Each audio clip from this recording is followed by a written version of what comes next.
Anouk Grimberg est plus que mobilisée dans la lutte contre les violences sexistes et sexuelles. Présente au procès de Gérard Depardieu pour soutenir le victime présumé et Charlotte Arnoult, elle s'est faite sortir de la salle après avoir lâché un cri de stupéfaction.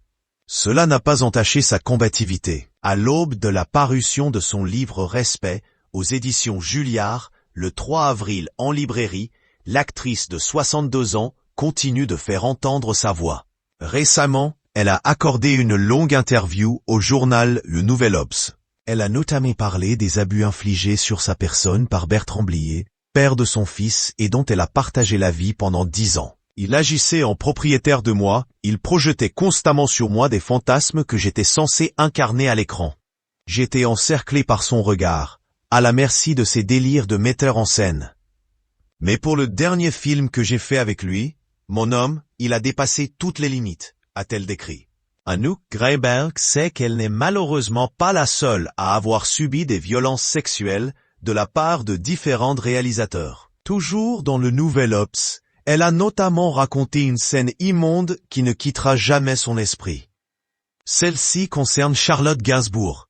De même dans Merci la vie, il y a cette scène où Charlotte Gainsbourg est assise sur les genoux d'un horrible monsieur qui se vante de lécher les minous des enfants. Se remémore-t-elle. Comme elle le regrette aujourd'hui, l'époque, elle avait pas conscience de la portée ultra problématique de ce genre de scène. Blier n'a évidemment pas fait cette scène pour dénoncer quoi que ce soit. Mais moi, en ce temps-là, je ne m'en rendais pas compte, a-t-elle déploré. Cependant, maintenant, elle en est certaine. Les films utilisés pour masquer les tendances pédophiles des réalisateurs sont irregardables de violence envers les femmes. Il n'y a pas longtemps, j'ai vu Beau-père. J'ai halluciné. On voit la jeune fille faire un devoir pour l'école assise dans le fauteuil d'Emmanuel. Blier a voulu faire croire au monde que cet enfant avait poussé son beau-père à coucher avec elle. Mais c'est sa projection à lui. C'est le discours commun des hommes qui abusent des enfants. Ils se racontent que les enfants veulent ça. A-t-elle analysé, dépitée.